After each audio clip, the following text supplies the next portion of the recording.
August of 1969, the Australian Army was asked, in public, to account for the state of one of its war dogs. And it gave an answer that stands as one of the most quietly damning verdicts in the whole history of Australia's Vietnam War. A tracker dog named Tiber, a veterinary assessment concluded with complete confidence, was well-adjusted, but possibly lazy. Little more than a year before that verdict, the very same dog had broken his chain and bolted in blind terror across a minefield under rocket and mortar fire on the worst night of the Battle of Coral. He was one of 11 black Labradors, most of them bought for $2 each out of local pounds, trained never to bark, who hunted the Viet Cong in total silence through jungle no other soldier could follow, who found the hidden mines and the bunkers and the waiting ambushes, and who were each credited afterwards with more saved lives than anyone ever bothered to count. Every one of them served 3 years and more, longer than any of the men who handled them. And when the war was over, not one of the 11 was allowed to come home. The policy held even after a grieving mother raised every last dollar the quarantine would have cost. Then the whole story was left untold for nearly 30 years. And the men who owed these animals their lives were quietly told to move on. Tell me in the comments, had you ever heard of Australia's tracker dogs before today? Because what you are about to learn will change who you think pays the bill for a war. Now let us begin. To understand the 11 dogs, you must first understand the war Australia insisted on fighting its own way, because the two things cannot be pulled apart. Australia's involvement in Vietnam had begun small, with a handful of advisors, and had grown by degrees into something far larger. By the middle of the decade, Australian infantry were in the country, and for a time they had served attached to the American forces at Bien Hoa. But Australia's senior soldiers were uneasy about that arrangement. They did not want their men dissolved into the American machine and made to fight the American version of the war, a war of overwhelming firepower and large sweeps and body counts. The chief of the General Staff, Lieutenant General Sir John Wilton, argued for something that sounded modest and was in fact radical. A self-contained Australian force with its own area of operations, its own chain of command, and the freedom to fight according to Australian doctrine rather than someone else's. On the 8th of March, 1966, the expansion of the commitment to a full task force was approved. Australia did not bring America's war to Vietnam, it brought its own. The first Australian task force established itself at a low-rise called Nui Dat in the central region of Phuoc Tuy province, roughly 30 kilometers inland from the port of Vung Tau. The choice of ground was deliberate to the point of provocation. Phuoc Tuy had been a Viet Cong stronghold for years, its rice and its villages feeding an insurgency that had grown deep local roots, and the Australians planted their base squarely in the middle of it.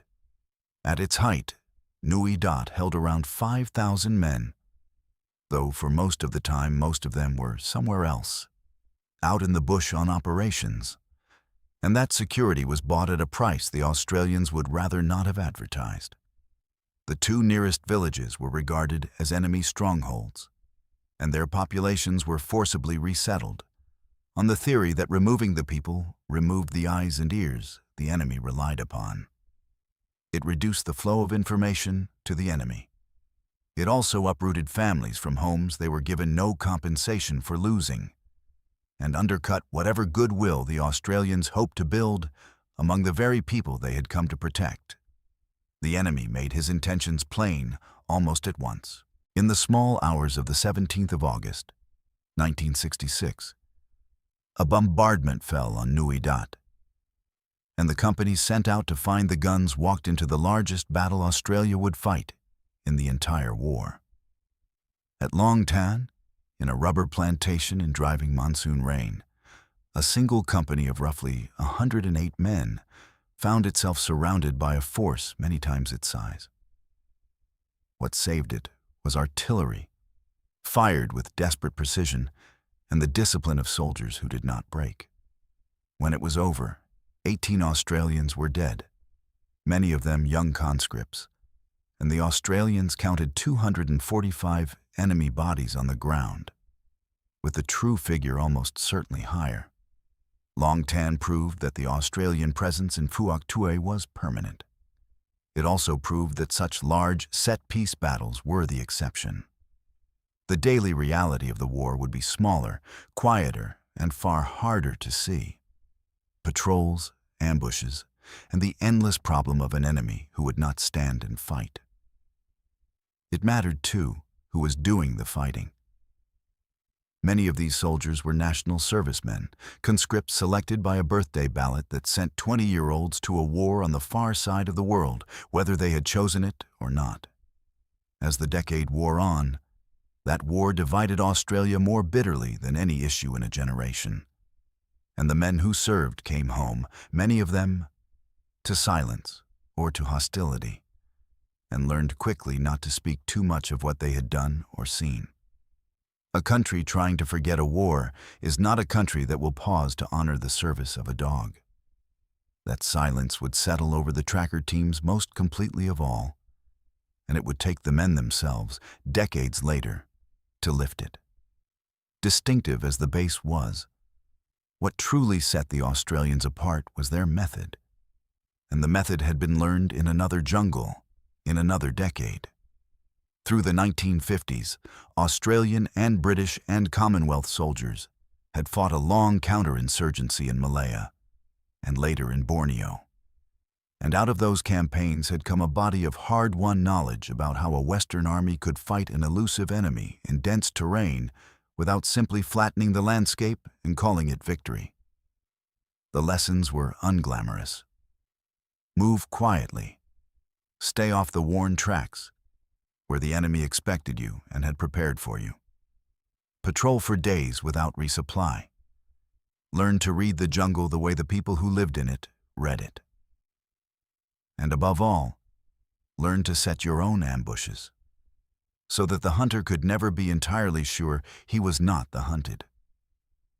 The Australians brought this discipline to Phuoc Tuy and applied it with a patience that unsettled their allies and their enemies alike. But bushcraft could find a trail. It could not on its own run one down. The Viet Cong's greatest weapon in Phuoc Tuy was not a weapon at all, but a skill, the ability to disappear. The entire logic of the insurgency depended on it.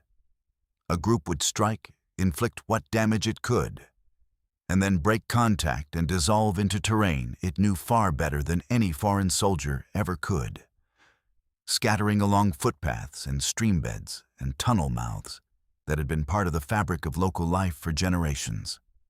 And they had places to run to. Phuoc Tuy was ringed and threaded with sanctuary, jungled hills and mountain base areas where the insurgents kept their camps and their hospitals and their arsenals. Ground so thickly grown and so long held that a fleeing group had only to reach its edge to be, for practical purposes, gone. By the time a conventional force had organized itself to follow, there was nothing left to follow but silence and the fading impression of feet in the mud. And following was itself the trap. A fast-moving man on foot can cover 7 kilometers in an hour. And a unit that set off in pursuit of a fleeing enemy was a unit strung out and hurrying across ground the enemy had chosen, ideal conditions for the ambush that so often waited at the end of the chase. To pursue was frequently to die. To decline to pursue was to let the enemy escape to fight again the following week. This was the problem no amount of firepower had solved. The answer, when it came, had been proven in those same Malayan jungles. Facing a communist insurgency of their own, and short of the manpower to smother it, the British had learned to hunt the guerrilla rather than merely to garrison against him. They had brought Iban trackers down from the forests of Borneo, men whose eyes had been trained from childhood to read a jungle for game, and they had put them to work reading it for men instead. and they had used dogs. The combination proved its worth again and again. A small team that could take up a cold trail and stay on it, hour after hour, deep into country where a larger force could not go quietly and could not go safely. The Americans were building the same capability. So were the Australians, who had been there in Malaya and remembered what worked. The concept was called the Combat Tracker Team, and it was built to solve exactly the problem Phuoc Tui posed: how to turn a broken contact from the end of an engagement into the beginning of one. The answer had 4 legs and a nose, and it was being built in a paddock outside Sydney. They came, some of them, from the local pound, and they cost $2 each. There is something almost unbearable in that detail, given everything that followed. 11 Labradors in all would serve in Vietnam, and someone with a sense of occasion gave them the names of Roman emperors and Roman things: Cassius, Tiber, Justin, Marcus, Janus, Julian, Caesar, Milo, Trajan, Juno, and Marcian. They were trained at the tracking wing of the infantry center at Ingleburn in New South Wales from the age of about 10 months. And the choice of breed was not sentimental. Labradors were selected because they carried a superb nose in a body that could endure heat and water, because their temperament was even enough that a dog could be handed from one soldier to another when tours ended, and because, as a training film of the period put it with striking bluntness, they could be taught not to bark, and they would not. These were not attack dogs. They were hunters of scent. The training ran for roughly 10 months, and it was as much about the mind as the nose. A tracker dog was no use if it flinched, so the animals were patiently desensitized to everything the battlefield would throw at them: rifle fire and the concussion of explosions and the beating clatter of helicopters. They learned to work a scent trail that started at 5 minutes old and grew, by the end, into trails 16 kilometers long and more than a day cold. They learned to hang calmly in a harness 150 feet beneath a helicopter, because that was how they would often go to war. South Vietnamese soldiers were used as human decoys, laying scent trails through the bush so the dogs learned the particular smell of the men they would be hunting. Not every dog was a model soldier. One of them, Justin, was formally charged with disorderly conduct, having bitten another dog and destroyed a quantity of army equipment, and was sentenced to a fortnight confined to his kennel on half rations. There was a cruelty built into the system from the very beginning, though nobody called it that at the time. A soldier served a tour of about a year and went home. A dog served for around 3 years, because a trained tracker dog was too valuable and too expensive to rotate on a human schedule, and so each dog outlasted handler after handler, passed from one young man to the next as tours ended. When a handler's time came, he was required to ignore his own dog completely, to turn cold on the animal he had loved for a year, so that it would transfer its loyalty cleanly to the new man and not pine for the old one. Imagine being ordered to break your own dog's heart on a schedule, to walk past the creature that had watched your back through a war and pretend you did not know it, so that it would bond to the stranger who would keep it alive after you were gone. Marcus, the dog Dennis Ferguson trained, would pass through the hands of 5 handlers, and each parting was a wound on both sides of the leash. The structure guaranteed that a dog would form and lose bond after bond, and it guaranteed one more thing that would only become clear at the end: that no single handler could ever simply take his dog home, because the dog belonged to the war, not to the man. The bonds formed anyway, because they always do.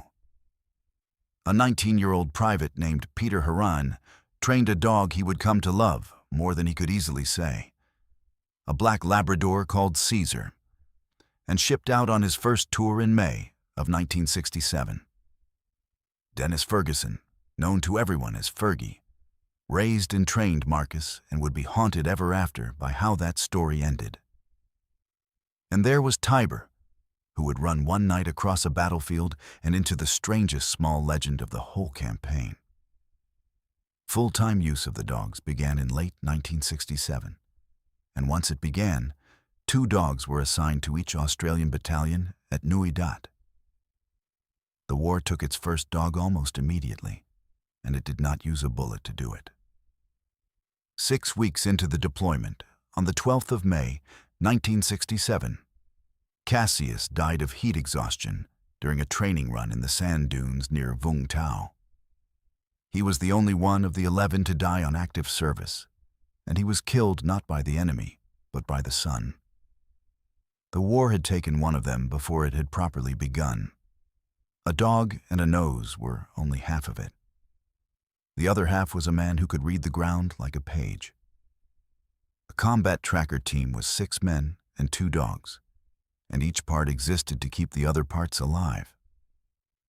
There were the 2 dogs and their 2 handlers. There were 2 visual trackers, and there were 2 covermen, a machine gunner and a signaler, whose entire job was to guard the men whose eyes were fixed on the earth and the dogs whose noses were fixed on the air.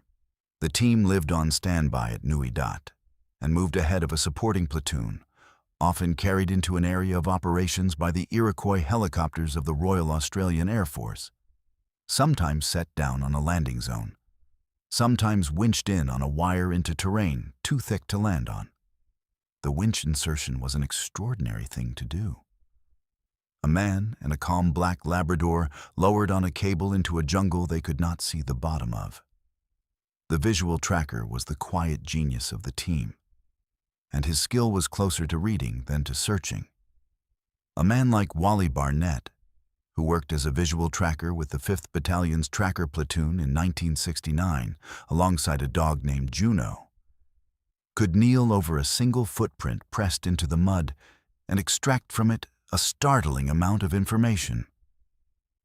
How many men had passed, how heavily they were laden, what they were carrying, and therefore how they were armed, which direction they were traveling, and, from the crumbling edges of the print, roughly how long ago they had walked there. To the untrained eye, the jungle floor was chaos. To the visual tracker, it was a document, continuously written and continuously fading, and his art was to read it fast, before the rain and the insects and the sun erased the page. A call-out followed a rhythm the teams came to know in their sleep. Word would reach Nui Dat that a patrol had made contact and that the enemy had broken and run. And the team on standby would gather its gear and its dogs and scramble for the helipad. Set down or winched into the bush near the point of contact, the team would cast about for the trail, the visual tracker confirming the direction while the handler worked his dog onto the scent. And then the follow-up began, a controlled and disciplined pursuit that might run for an hour or for the better part of a day. Then the dog ran. It ran the trail at a pace that pulled the whole team along behind it. And as it closed on the men it was hunting, its body began to change, growing tense and deliberate, its head coming up as it read the thickening scent on the air. And at the end, when the enemy was near, the dog stopped and pointed, freezing with its nose or a raised paw extended toward the hidden position. And it did all of this without a sound. The handler read the point, and the dog and handler fell back to safety. And the infantry came forward to do what infantry does, and afterwards the team would sweep the ground the enemy had held and find the wounded men left behind. And the bunker systems dug into the earth that a passing patrol would have walked straight past. What the dog could not do, the man read in the dirt. What the man could not do, the dog smelled on the wind. An officer commanding a tracking team wrote in 1968 that the capability could not be replaced by any other means in the terrain of Southeast Asia. By the reckoning kept afterwards, at least 3 of the 11 dogs were each credited with 5 or more enemy killed. But the deadliest service a tracker dog performed was measured in the ambushes it steered its own men around, and in the soldiers still alive at the end of a tour, because a dog had stopped and pointed and said, in the only language it had, "Wait." A tool this good does not just find the enemy. It changes how the enemy thinks. The trail had always belonged to the Viet Cong. Now it belonged to whoever could read it. This was the eerie thing, and the truth of it is stranger and better than the exaggeration the story usually attracts. What the record preserves is the repeated observation, made by the men who ran these operations, that the trail had stopped being a sanctuary and become a liability. Training notes compiled by the Australian Infantry Centre in 1968 recorded that the combat tracker teams were the only effective means the force possessed for pursuing the Viet Cong into the areas where they felt safe, because nothing else could follow the enemy's movement into his own ground. Sit for a moment with the weight of that phrase. The areas where they felt safe. The sanctuary was the whole point of the sanctuary. It was the place where a man could stop running and set down his weapon and breathe and believe he had got away. The tracker teams reached into exactly those places, silently. Following a scent the fleeing man had no idea he was leaving behind him. The Australians had built their entire method around silence and patience and ambush, and they applied it so relentlessly that the ordinary relationship between guerrilla and regular soldier began to invert. It became, in the words of one Australian account of the war, the Viet Cong who feared being ambushed. Consider what the knowledge alone does to a fighting man. For years, the guerrilla in Phuoc Tuy had operated inside a comforting certainty that once he was clear of the contact and into the green, the pursuit stopped, because pursuit was suicide. That certainty was the ground he stood on. Take it away, and something corrosive seeps into every withdrawal, every night march, every supposedly safe camp. He begins to wonder whether the silence behind him is really empty. He begins to double back, to lay false trails, to spend energy and nerve on a threat he cannot see and cannot hear and can never quite rule out. They poisoned the sanctuary itself and turned the one place a guerrilla could exhale into one more place he had to watch. The record holds concrete proof that the teams did what the doctrine promised. In November of 1967, during an operation named Santa Fe, a Viet Cong group withdrew after an engagement, confident that they had broken clean and were gone. The tracker team of the 7th Battalion was brought in behind them, the dog Justin working the trail with his handler, Private Tom Blackhurst.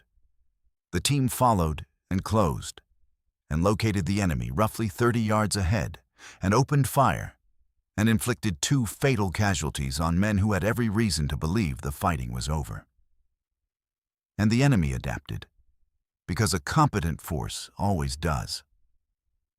A withdrawing group would peel off a small party to move on a false bearing, deliberately leaving obvious sign, even dropping articles of clothing, to draw the trackers down a decoy trail while the main body escaped in another direction. It must be said honestly that the fullest accounts of these countermeasures, and of a bounty said to have been placed on the heads of trackers, come from the American tracker units rather than from the Australian records. And the two experiences, while parallel, were not identical. But the underlying truth is not in dispute. An enemy does not invent elaborate methods to defeat a capability that does not frighten him. The countermeasures are the measure of the fear. And the shape of that fear deserves honesty, because the truth does not need inflating. No document survives in which the Viet Cong High Command orders its fighters to abandon the trails of Phuoc Tuy, and anyone who tells you otherwise is selling a cleaner story than history actually left behind. What survives is quieter and, in its way, more convincing. The assessment that the teams could reach the enemy where nothing else could, the adaptations the enemy was driven to, the testimony that the hunted and the hunter had begun to trade places. A trail is not abandoned by decree. It is abandoned one frightened man at a time, one changed route at a time. One night, a group decides to move across country rather than follow the path it always followed. Because a path can be read now, and a dog it will never hear might already be on it. That is the eerie thing the Australians did, told without embellishment. It is enough. But a tracker dog was never only a weapon. Ask the man whose life one of them refused to let end. Peter Haran's dog was Caesar, and the story Haran told for years afterwards was not about a kill, but about a clearing. The team was moving toward open ground when Caesar alerted, some signal in the dog's body that his handler had learned to read without words. And then Caesar did something that was not in any manual. He backed out. And when Haran, for whatever reason a young man in a war does the wrong thing at the wrong moment, kept moving forward toward the clearing anyway. The dog circled back and sat down on his handler's boot, a deliberate and immovable animal placing its whole weight on the foot of the man it had decided was about to get himself killed. It stopped him. And when the earth was searched, the clearing was found to be seeded with mines and improvised explosives, a killing area laid out and waiting. Caesar had not been trained to detect explosives. No tracker dog was. He detected them anyway, and then he refused to let his handler walk into them. Caesar, Haran said, could see and smell and hear the enemy long before the men walked into a firefight. He knew where the mines were and where the tripwires were strung.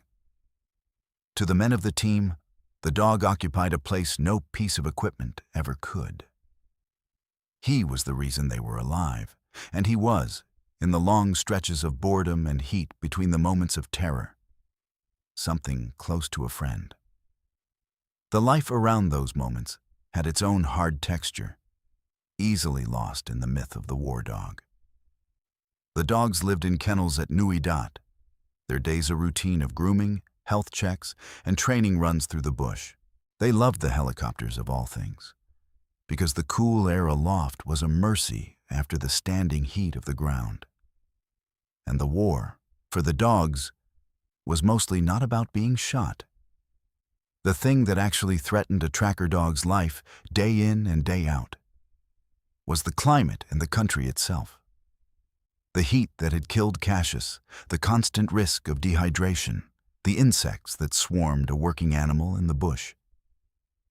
A handler carried his own weapon and his own load, and on top of it, the food and the water and the field dressings for a dog who depended utterly on the man at the other end of the leash. And the dogs gave back more than warning, in a place of frightened, homesick young men surrounded by a country trying to kill them. A friendly dog was a piece of ordinary life smuggled into an extraordinary one. Men who would not talk to the chaplain would sit with a tracker dog. That trust held in daylight on a trail, with a job to do. Nobody had tested what it would do in the dark, under a sustained rocket barrage, on the worst night of the war. The test came on the 15th and 16th of May, 1968, at a place that entered Australian memory by a single word: Coral. Fire Support Base. Coral had been established near Bien Hoa as part of the effort to blunt a fresh wave of communist attacks that historians would later call the Mini-Tet Offensive. The fighting around Coral and the neighboring base at Balmoral would run for weeks and become some of the most sustained and dangerous combat Australians experienced anywhere in the war. A running series of night attacks in which the assault forces at times outnumbered the men holding the ground. Into that maelstrom, chained beside his handler, went a tracker dog named Tiber. Tiber's handler at Coral was a 21-year-old private named Brian Meehan. And when the first assault broke over the position, Meehan lay down on top of the dog in a narrow fighting pit and held him there through the worst of it for hours. And the two of them, man and dog, pressed together into the earth, felt the same shock waves roll over them, saw the same yellow flame of the tree bursts overhead, heard and felt the same fragments and rounds passing close in the dark. They came through the first night that way. But the enemy came back, and when the second assault broke over Coral 2 nights of terror later, Meehan chained Tiber beside him again, and this time he could not hold him. A rocket-propelled grenade burst close, a few meters away, and something in the dog gave way. The chain snapped. Tiber was gone. He ran. He ran the wrong way, into the fighting rather than out of it, straight across a battlefield where Australians were struggling at close quarters, through the falling mortars and the rockets, and, by the accounts that came later, across ground sown with mines. A black dog moving at full stretch through the one place in the world most perfectly designed to kill anything that moved across it. A soldier at the communications center, Mick Bindley, saw the dog break across his front and did what a decent man does without stopping to think, leaping out of cover to try to catch him, and made, in his own dry telling of it afterwards, one of his less successful rugby tackles, and missed. And then asked himself the entirely reasonable question of what on earth he was doing chasing a dog around a battlefield at that hour of the night, and very smartly got back into his pit. Tiber vanished into the dark, and the men who knew him assumed the worst. And then he came back. Around 10 o'clock the next morning, when the guns had fallen quiet, Tiber slunk back into the Australian lines, unhurt, and with every line of his body confessing to a crime he plainly believed he had committed. Meehan understood exactly what he was seeing, a creature ashamed of its own fear. He told the dog he could see how ashamed he was, and then he told him that he did not blame him for going over the hill, that he had not liked it much himself, and that if he had 4 legs and could move that fast, he might have taken off too. There was no punishment. There was a pat and a drink of water, and a man forgiving an animal for the sin of having been afraid in a place that had terrified them both equally. The army would later be asked in public whether that night had broken Tiber for good, and its answer revealed more about the army than about the dog. In August of 1969, a war correspondent named Robin Strathdy filed a report describing Tiber as shell-shocked and stating that the dog now spent his days wandering aimlessly. The story touched a nerve, enough of one to prompt a ministerial inquiry into the animal's condition. The response that came back up the chain of command was a small masterpiece of institutional tone. Tiber, it conceded, had taken part in the operations at Coral and had not been an efficient tracker since. But the correspondent's opinion was a personal one. Tiber showed no outward sign of neurosis. He was happy and friendly and no more aimless than any household pet. And the latest veterinary assessment, it concluded, was that Tiber was well-adjusted, but possibly lazy. A dog had bolted in terror across a minefield under fire, had never worked properly again, and the considered official finding was that he was possibly lazy. A dog cannot be told why it is in a place like Coral, cannot understand a cause or a strategy or a tour that will one day end. It knows only the noise and the fire and the fear, and it keeps working anyway, because the man it loves asks it to. When such an animal breaks, there is something in an army calling that lazy that shows how hard institutions find it to look honestly at what they ask of the living things in their charge. Tiber was not alone in carrying that weight. Marcus endured a shell shock of his own during a hard night attack, and by the end of the war his eyesight was failing, and he was simply worn out. The trauma the dogs absorbed was real and sustained, and met by an institution that found it more convenient to call a shell-shocked animal lazy than to reckon with what the war had done to a creature that had never once been asked whether it wanted to serve. The dogs had given everything the war asked of them. The question of what they were owed in return was about to be answered, and the answer was a disgrace. They had earned, by any human measure of service, the right to go home. The Army had already decided that they never would. It was Australian Army policy that the tracker dogs would not be brought back to Australia at the end of their service. Not one of them. And the story of how that policy held, against every decent instinct of the men who had served alongside the dogs, is the part of this history that is hardest to forgive. The wound opened around a death. In April of 1968, Gary Polglace, the handler of the dog Julian, was accidentally killed in Vietnam. Soon after her son's death, Polglace's mother applied to have Julian brought home, and when that request met the flat wall of policy, the family did not simply accept it. They ran a public campaign. The question was raised in the Parliament in Canberra, and the campaign succeeded in raising enough money to cover the quarantine costs, not merely for Julian, but for all of the tracker dogs. They removed the stated obstacle entirely. They put the money on the table. And the Army confirmed its policy and refused them anyway.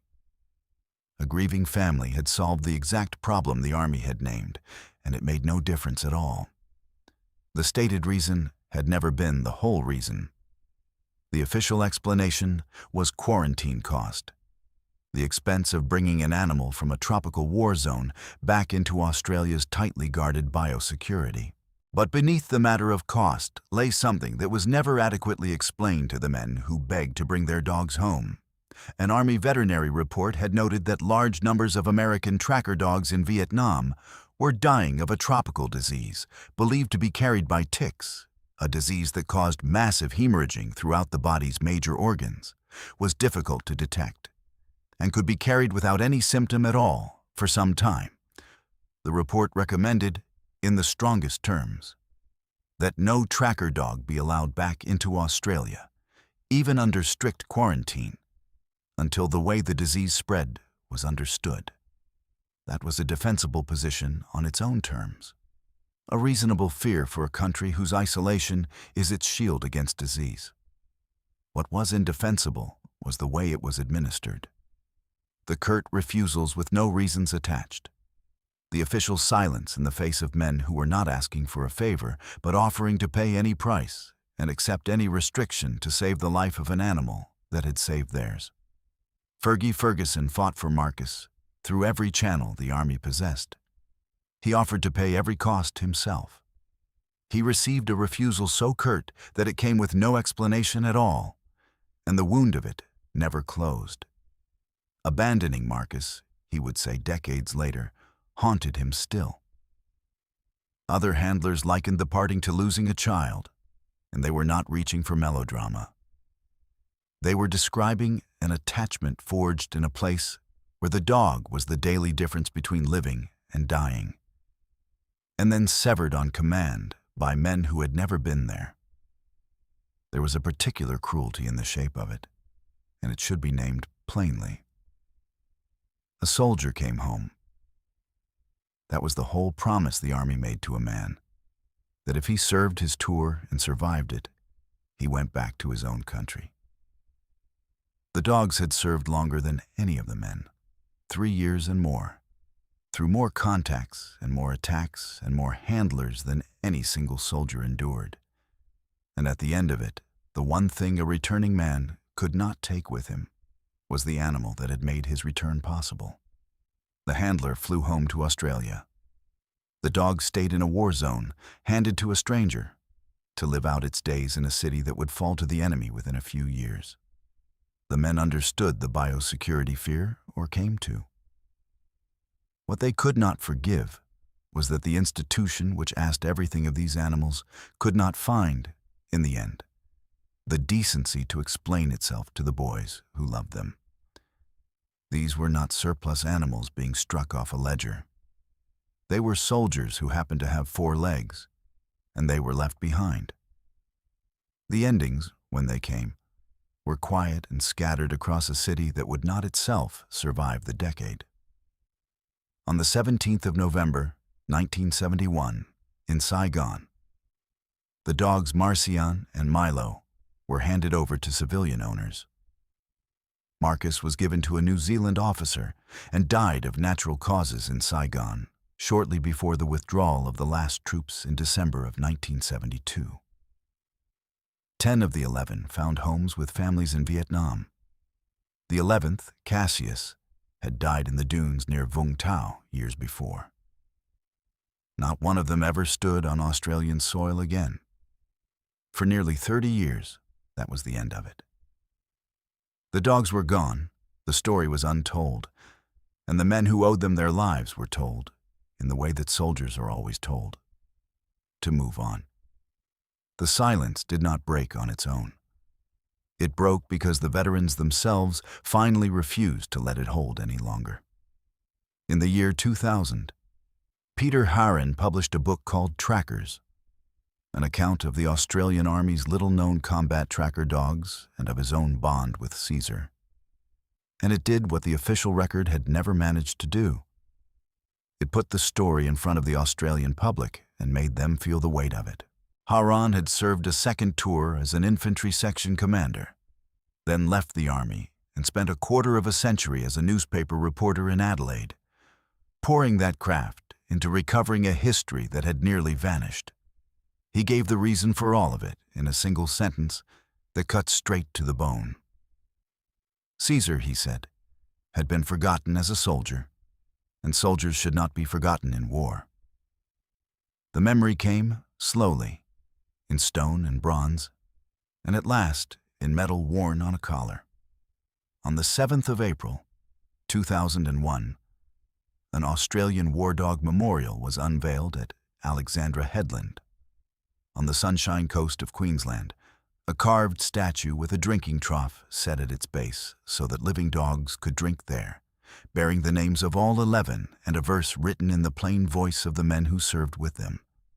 A verse that ends by saying simply that the dogs stayed behind and that they were the best. A memorial rose at Goolwa in South Australia, and another in Hobart. And in July of 2017, the first official Australian war animal memorial was established, of all places, at Pozieres in France, on ground already soaked in the blood of an earlier Australian generation. Medals to acknowledge the service of military working dogs were approved in 2007, and from 2008 they were awarded, including posthumously to the dogs of Vietnam, Marcus among them. And on the 8th of June, 2017, Australia introduced the Canine Operational Service Medal and became, in doing so, the first defense force anywhere in the world to formally recognize the service of its military dogs in this way. Around the memorials grew a movement determined the lesson would not be lost again. Veterans and their families who founded associations introduced to Australia the purple poppy worn in remembrance of the animals of war, and told the story to school children who might otherwise never have heard it. The policy that had broken so many hearts was quietly reversed as well. The tracker and working dogs who serve Australia today come home when their work is done, brought back under exactly the kind of strict quarantine that an earlier generation of handlers had begged for and been denied. And the capability those Vietnam dogs represented has become, in the professional memory of the Australian Army, a kind of lost gold standard, cited in the Army's own journals as proof of what a well-trained dog and a skilled visual tracker could do that no drone and no sensor has yet managed to replace. Because there is still nothing in existence that can isolate a single human scent, follow it for kilometers, and give warning before contact the way a dog can. The men who fought to be allowed to remember their dogs won that fight. It only took the rest of their lives. The dog made no sound, and that was the eerie thing in the end. Not a trick, not a terror weapon, but a silence. And behind the silence, a competence so complete that it turned the enemy's own trails against him. and made the ground beneath a fleeing man's feet into evidence he could not stop leaving. The trail stopped belonging to the Viet Cong and started belonging to whoever could read it. And for a few years, in one province of one war, the men and the dogs who could read it best wore Australian green. But the real story is not in the tactics, remarkable as they were. The real story is the distance between what these animals and their handlers did, and the decision that repaid them for it by leaving every last one of them behind. That distance is where the history lives. Cassius, killed by the sun before the war had properly started. Tiber, who ran across a minefield in terror and was pronounced, in the end, possibly lazy. And Justin, and Marcus, and Janus, and Julian, and Caesar, and Milo, and Trajan, and Juno, and Marcian. None of whom came home, each of them guarded to the last by men who had been expressly forbidden to bring them. There is a stone dog now at Alexandra Headland, standing over a trough of water for the living, keeping a kind of watch for 11 who stayed behind. If you believe these dogs deserve to be remembered, leave their names in the comments below. And if you want to understand the other soldiers this war left behind, watch this next.